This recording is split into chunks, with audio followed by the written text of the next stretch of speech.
hoje uma coisa importante aconteceu lá no São Paulo, que o São Paulo hoje arrecadou 320 toneladas, né, em doações ao Rio Grande do Sul. Então hoje Muito foi, legal. colocou nos caminhões, vai seguir para o Sul. E o presidente Júlio Casares estava lá e falou sobre algumas coisas, né? Primeira coisa, sobre a paralisação do futebol brasileiro. E ele falou, e ele questionou o seguinte: vai ajudar no quê? Né? Ou é um simbolismo isso? O simbolismo que Mas ele quis. outro dia ele disse que era a favor. Então, ele falou o seguinte, ele falou isso hoje, né? O Foi simbolismo, demovido da ideia, então. o simbolismo tá aqui, ó, nessas doações que a gente está enviando, que a gente está ajudando o Rio Grande do Sul. O futebol pode continuar garantindo aos clubes do Sul, né, toda a condição de equiparação esportiva, né? É isso que ele quis dizer. Ele falou. Como seria? Tudo bem, a condição de equiparação esportiva seria tirá-los do Sul, Trazer para cá trazer para cá. e dar toda a condição para É. que eles possam. Haverá, sim, e como disse lá o presidente do Grêmio, não, mas não dá. Os nossos jogadores estão profundamente envolvidos com a situação de suas famílias.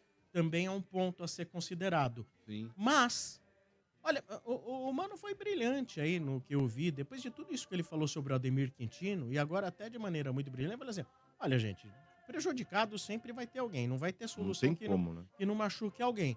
Agora, um raciocínio aí talvez dos mais lógicos seja, parar 20 clubes vai beneficiar no quê? Eu acho que parar os 20... E entendo os argumentos também de quem quer defende parar o campeonato.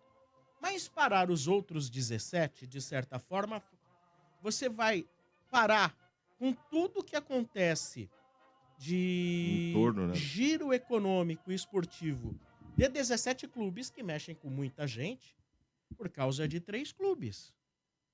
Hoje eu vi uma comparação, eu não cheguei ainda à conclusão se é uma comparação correta, eu não lembro quem fez. Mas, por exemplo, olha, quem produz arroz no Sul parou. Quem produz arroz no resto do país tem que parar também para que haja uma isonomia. Então, olha, o cara que está prejudicado no Sul, olha, ele não vai conseguir vender arroz. Então, você que está aí no Norte, você não vai vender arroz também para que a gente fique na mesma... Entende? Mas eu entendo, por exemplo, principalmente essa parte do que diz o presidente do Grêmio. Mas os nossos atletas estão totalmente envolvidos aqui com as suas famílias e a repercussão local. Isso eu entendo. Agora, não entendo como parar 20 clubes, parar os outros 17, pode, de fato, beneficiar os outros 3. Mas, ô Sombra, eu acho que o mais razoável nesse caso aí, ô Motinha, de verdade, cara, eu acho que seria aí a continuidade do Campeonato Brasileiro, da WO para todos os clubes gaúchos, porque a gente não sabe até quando que isso vai persistir lá na região sul do Brasil. A gente sabe ali que o estado inteiro está tomado pela água, e a cada chuva, a cada vento que muda, a gente sabe que a chance de permanecer alagado é muito grande. Então, poderia até continuar de fato o campeonato, mas que não houvesse rebaixamento, nem de Grêmio, Juventude e Inter de Porto Alegre. Eu acho que essa seria a decisão mais razoável e mais plausível, porque não adianta, por exemplo, os clubes com boa vontade, olha, pode treinar no meu CT, mas como é que você deixa para trás sua família, seus amigos, toda uma população do estado que você reside, sabendo de tudo que está acontecendo, pessoas ainda que veem que a água baixou um pouco, retornam para casa, até um rapaz morreu aí recentemente, porque ele retornou para casa, depois a água voltou a subir e acabou surpreendendo novamente. Então é uma situação muito complicada, mano. Eu também acho que você parar um campeonato, você acaba arrumando um outro problema.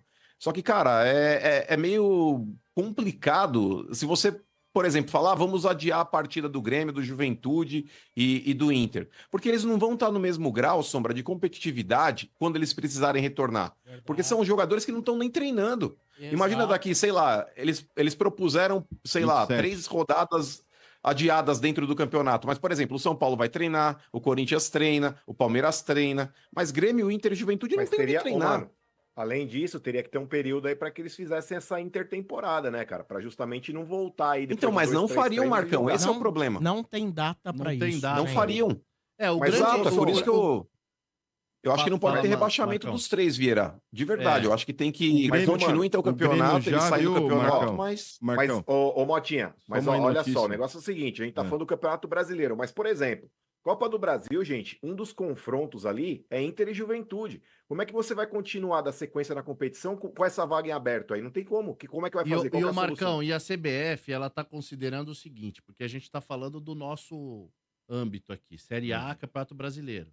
Mas nós estamos falando de clubes da Série B, da Série C, da Série D e do futebol feminino. É isso que a CBF tá falando. Estão falando em 90 jogos. Então, quer dizer, esquece. É um mundo, né? É um mundo, entendeu? O Marcão, ele fez... Qual foi o comentário que você fez agora a respeito Da Copa do Brasil, Sombra. Copa do Brasil. Então deixa Tem um eu colocar... confronto que é Inter e Juventude. Então como é que Perfeito. você vai dar sequência na competição se essa vai ficar em aberto? Porque teria que passar o Inter ou o Juventude. Mas só Posso eliminar fazer- os dois. Aí o próximo Isso. confronto, quem cair no sorteio, já passa automaticamente para outra Marcão, fase. Vai fazer o quê? É que assim, eles estão todos Jeito os times tem. vivos e prejudicados sem poder treinar. Mas vamos supor que os dois fossem disputar em algum lugar e caísse o avião e os dois times morrem. O campeonato, de alguma maneira, continuaria sem os dois. Iam criar algum outro sistema para classificação. Ou como a gente faz, deu um número ímpar, tá bom. Classifica os que ganharam e mais um que seja o melhor perdedor dos outros confrontos, que mais somou ponto, por exemplo. Eles vão dar um jeito, né? E tem que ter um entendimento por parte de todas as equipes de se fazer um adendo dentro do regulamento para que isso possa acontecer. Porque Ou tecnicamente então, Sombra, cancela falando- esse jogo. Não, mas, ô Vieira, pode cancelar esse jogo e numa próxima oportunidade, um possível vencedor dessa partida que caia no sorteio contra alguém, automaticamente o time também já está classificado para outra fase. Porque aí é uma questão de critério de igualdade, que a próxima fase ainda da Copa do Brasil, as oitavas, ela ainda é sorteio, não é um confronto direcionado. Então, cara, elimina aqui os dois, infelizmente, Juventude e Inter, e o próximo adversário que cair com a bolinha, que seria o confronto aí do vencedor dessa partida, ele automaticamente já estaria nas quartas de final. Inclusive, já tem notícia, né, Vieira, que o Grêmio estaria negociando, né, com o Bragantino.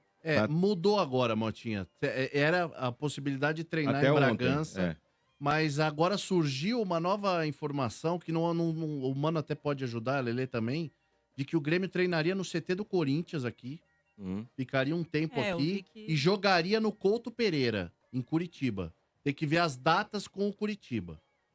Porque lugar ficaria pra- mais próximo da torcida, entendeu, Sombra? Lugar para esses clubes treinarem não vai faltar. O que acontece, o que eu acho que, além da parte, obviamente, psicológica toda que o Estado tá sofrendo, tem o lado técnico que o Marcão falou, que os caras vão ter essa defasagem técnica aí. E aí tem o lado de não estar jogando na sua casa, né, Marcão? Que se a gente, Sim. por exemplo, ouviu, que nem o Chico Garcia até falou durante a semana aí, né? O Abel Ferreira reclamou que o Palmeiras não joga no Allianz Parque e é prejudicado, mas não aceita parar o campeonato. Quer dizer, o Grêmio, o Inter e o Juventude podem jogar em outro estado que nos prejudica. Prejudica. Tecnicamente prejudica. É aquela história, não tem como não perder. Não tem como não perder. Já entendeu? perdeu, Então agora é uma a questão situação realmente muito difícil de se tomar. Mas aí, hoje, são 15 clubes que estão a favor da paralisação. Que o Bahia e Vitória agora são a favor da paralisação. Então hoje tá em 15 clubes. Eu não sei, sinceramente, eu não sei o que eles vão decidir, Sombra. Eu não faço a menor ideia. Pra ver se isso não vai mas ser se a grande maioria- tiro no pé. Então, a gente não sabe, né, mano? Porque vai ser maioria ou unanimidade? O que foi feito? Não tem como existir unanimidade. Sempre vai ter um que vai falar, não quero, pelo motivo A, B, C ou D, mas a CBF, ou ela coloca em votação e aí a maioria vence, ou então usam essa outra estratégia de falar, gente, infelizmente a gente não sabe quando isso daí vai realmente se resolver, e a gente vai preservá-los, nenhum dos três vai cair, mas então vamos dar continuidade no campeonato sem os três. Eu li uma declaração do Edinaldo, que é o presidente da CBF. Ele tá na Tailândia, se eu não me engano, lá no congresso, em Isso algum aí. evento. Ele falou o seguinte: nós convocamos para o dia 27 uma assembleia onde ele diz que atenderá à vontade da maioria, será democrático o processo, porém, antes ele vai mostrar para todos os clubes os malefícios de uma parada. E aí, cada um com a sua consciência vai decidir. vai decidir o que pode acontecer amanhã. Então, assim, eu vou mostrar, ó, tá aqui, ó. Ele falou, ó, gente, a coisa não é simples. Tecnicamente, para você chegar e depois conseguir cumprir todas as As agendas. Não, Agenda. E aí eu coloco em questão. E se continuar chovendo mais 2, 3 meses? E aí? Mas, ô Sombra, eu só quero fazer uma crítica a esse cidadão aí, esse tal de Edinaldo aí, presidente da CBF. Primeiro, porque ele viajou para Tailândia já com o ocorrido no Sul acontecendo. Então ele já não deveria ter ido. Porque hoje, o presidente da CBF, a prioridade dele não é em estar em porra de evento, independente do que seja, na Tailândia. O presidente da CBF hoje, a prioridade dele é tentar dar uma solução para o futebol brasileiro e tá amparando os clubes que são sediados à CBF. Os clubes que são ligados aí à CBF, que são membros da comissão. Então o negócio é o seguinte, cara, para mim é uma baita irresponsabilidade de um presidente da CBF tá em um outro país e falar dia 27 eu resolvo aí o que vai acontecer. Dia 27 é o cacete. Esse cara, se ele tivesse já na Tailândia, ele que retornasse. E para mim é mais grave ele ter saído daqui com esse problema todo acontecendo e ter ido para lá. Cara, é um absurdo. Um presidente de uma confederação brasileira de futebol tá batendo perna pelo mundo enquanto tá acontecendo isso daqui e os clubes sem saber o que vão fazer, gente. E se ele foi que tivesse voltado, né? Claro, evidente. Mas isso é um outro ponto. Então você vê quantas coisas, mas é uma crítica muito mais à atitude do Edinaldo. O certo é talvez ter antecipado esse processo dele voltar e fazer essa assembleia mais cedo. Porque eu acho assim, dia 27 é muito tarde. Mas, ok, Claro. Vamos lá. O que ele falou do processo democrático é uma outra história. Então é um processo democrático de escolha. Para ou continua. Mas ele disse assim, que eles vão mostrar todas as consequências de uma paralisação. Chefinho, então o Júlio Casares também, viu, Marcos? Durante a arrecadação aí das 320 toneladas para o Rio Grande do Sul, também falou outra coisa na entrevista, né? Ele falou sobre o Rames, que tem aparecido aí que o Rames teria sido sondado por outros clubes, pelo Sevilha, Everton. E ele o Everton postou, da né, Inglaterra. um negócio que dava a entender de uma nova etapa. Ele se ofereceu num post de um torcedor do Everton. Foi isso. E aí o Casares falou o seguinte, olha, ele é jogador do São Paulo, se algum clube tiver interessado e até agora não apareceu, terá que vir conversar com o São Paulo. E aí nós discutiremos Agora, é engraçado, a liberação né, Motinha? dele ou não, entendeu? Ô Marcão, Sombra, Motinha... Esse ou não, ele é fantástico, mas ele é necessário de ser dito. Sim. Não pode chegar e falar, não, a gente libera, né? Não A liberação ou não, vamos ver o que vocês têm pra oferecer. Exatamente, tem que ter uma proposta. E é engraçado, né? Porque a torcida várias vezes falou, não, tem que pôr o cara pra jogar, tem que pôr o Ramos, não sei o quê. Mas porque era o Carpini, viu? Nenhum O time treinador, melhorou, não Sombra. precisa mais. Então, e nenhum treinador que passou enquanto o Ramos estava... colocou ele de fato, né? Isso. Então, tipo, não sei. Fica claro, né? Tá claro, sabe? Quando todo mundo não gosta Eu só acredito quando o Marcão falar. Porque o Marcão, eu tô achando que você vai dar o braço a torcer, a nossa viu, Marcão? Ramizete, Eu tô achando que você vai dar o braço a torcer, Ramizete aí. Eu sou voto vencido, Vieira. Eu sou voto vencido. Eu, se fosse treinador, no meu time ia jogar quem sabe jogar a bola, irmão. Acho que o Rames, ele é um cara que realmente deve ter algum problema físico, é inadmissível, ele não tá sendo nem relacionado pros jogos. E amanhã não vai de novo, mano. De novo, ele Marcão. tá como opção. Uma coisa, Vieira, por exemplo, se tem lá o Zubeldia, ele tá relacionando o Rames para as partidas e fala, bom, não vou colocar porque eu acho que ele não tá tendo uma intensidade. Agora, nem relacionado o cara não tá sendo, mano, eu acho que isso prejudica, inclusive, para uma eventual negociação do São Paulo. Se você tem um produto para vender, Vieira, é mais fácil você dar vitrine para ele para poder vender do que você deixar o produto, no caso, guardado no estoque. Então, até essa metodologia do São Paulo para tentar expor o jogador e numa dessa conseguir uma venda, eu não sei, acho que Motinha, Sombra, Vieira e amigos, numa dessas se pintar uma proposta de alguém querendo levar o Rames e pagar o salário que o São Paulo já tem acertado com ele, e o São Paulo não receber R$1, eu acho que pro São Paulo hoje é vantagem, porque o Rames, como eu já disse, não tá sendo relacionado, é um cara que custa 1,5 milha por mês pro São Paulo. Então o custo-benefício que pro São Paulo tem vantagem nenhuma. É uma paulada, né? São Paulo tá rezando para chegar ao meio do ano, Marcos. E falou também, então, sabe sobre quem? Sobre o Wellington, né? Ele falou que sim, o Wellington tá sendo conversado com ele, sendo propostas feitas para ele que ele fique e tal, mas, também falou, mas ele tem que se adequar à condição financeira do São Paulo. Fala a verdade, como é difícil renovar com o Nelinho, hein? Não é fácil, hein? Olha. E ele falou assim... Quem é o... Cara, pelo amor de Deus, o Wellington... E ele falou, tem que se adequar às condições financeiras do São Paulo. Sim. O teto do São Paulo é tanto. Se ele quer ficar, isso é palavra do Casares, viu? Se ele já quer, deu uma a gente chegada, já né? ofereceu, tem a proposta na mesa dele, ele tem que aceitar ou não. Olha, um dos candidatos, segundo dizem, a ter o Wellington era o Inter, né? Uhum. Nesse momento, É. acho que a proposta É foi difícil. água abaixo. Foi. Fica muito difícil, né?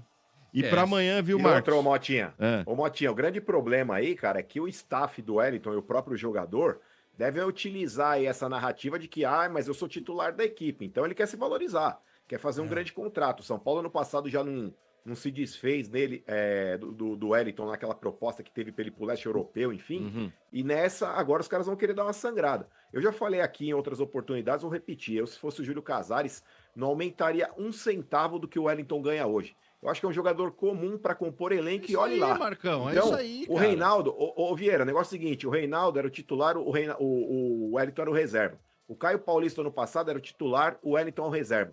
Hoje, o Wellington é o titular porque o São Paulo foi incompetente na aquisição de um lateral para ser titular da equipe. Então, a condição de titular do Wellington não é porque ele joga um grande futebol, é pura e simplesmente porque a diretoria foi incompetente. Então, eu espero que o Júlio Casares não faça nenhuma grande bobagem para renovar com o Wellington aí, pagar um caminhão para esse cara. Jogador comum, nota 5,5, 6 no máximo. E amanhã pra Barcelona de Guayaquil e São Paulo, né? Já classificado. Teremos aí relacionado o Lucas, né, Marcão? Que vai ganhar minutagens aí, né? Não vai ser titular, lógico, né? Porque tá voltando de uma lesão, mas vai ganhar minutagem. Também tem a volta de Michel Araújo, né? Estará voltando para poder jogar, com certeza como titular, talvez, né? E o Caleri que segue fora, né, Marcão? Então, numa dessa, Motinha, se voltar o Wellington aí no lugar do Patrick, se entrar o Michel Araújo no time, muito possivelmente vai sair o Haaland, né? Olha, Sombra que batizou ele de agora eu vou fazer o uma Haaland. Quem? o Haaland. O Alan. O Haaland. Agora eu vou dar O uma, Haaland! fazer uma Não, de- o Haaland não, pelo amor de fazer uma de agora jornalista sensacionalista. É. Pô, mas o Caleri não tá machucado? Por que que tava brincando no gol um dos filhos do Lucas e do É, e do outro lá no lá? esquenta, lá no jogo. Estavam brincando no vestiário de chute a gol ali. É, Por foi que, na- por- foi no é, show da Carol é, G lá. por que que ele pulou na bola quando o filho do Lucas chutou no Como gol no assim, não vestiário? pode? É. Não Porque pode, ele tava pô. no escândalo, né, Sombra? Por que ele tava no escândalo? Porque É. Ele tava abençoando a menina, você viu que a menina tava lá, Conversa de A amigo. menina- Mas é Ele que tá- foi um negócio tão bacana que você vê assim. Tava o filho do Lucas, filho do rapaz que veio, o Luiz Gustavo. Luiz Gustavo. Do rato também não tava? Filho do. Eles estavam todos jogando bola ali no vestiário e tem um golzinho ali, né? Uhum. Pô, os moleques se divertindo. Imagina, o goleiro era o Caleri. Caleri. Vamos chutar nele, vamos chutar. O Caleri meio que com o pullover lá do Silvinho, tipo, pulando pra cá, Nem pulando me pra lembro. lá. É, mas divertido, né? Porque É você vê lógico. a criançada... Imagina pra criança isso, Imagina. cara. É. Bate Daqui a bola uns pra esse anos. cara aí. Imagina daqui a uns anos, cara. Como é que deve ser a infância dessas crianças dentro. É. Nossa, loucura. É isso, gente. É isso. E já que a gente tava falando aqui dessa... Mas eu duvido, se o Caleri Sombra tivesse tomado um gol do filho de um cara desse aí, possivelmente ele ia catar o celular do moleque e jogar no chão, igual ele fez lá no campo do Palmeiras. Dá um cascudo, Não, mas eu acho que o filho do Luiz Gustavo fez o gol ali na brincadeira. Mas eu acho que ele fez. Dá um cascudo, né, mano? Mas o menino tava sem o celular.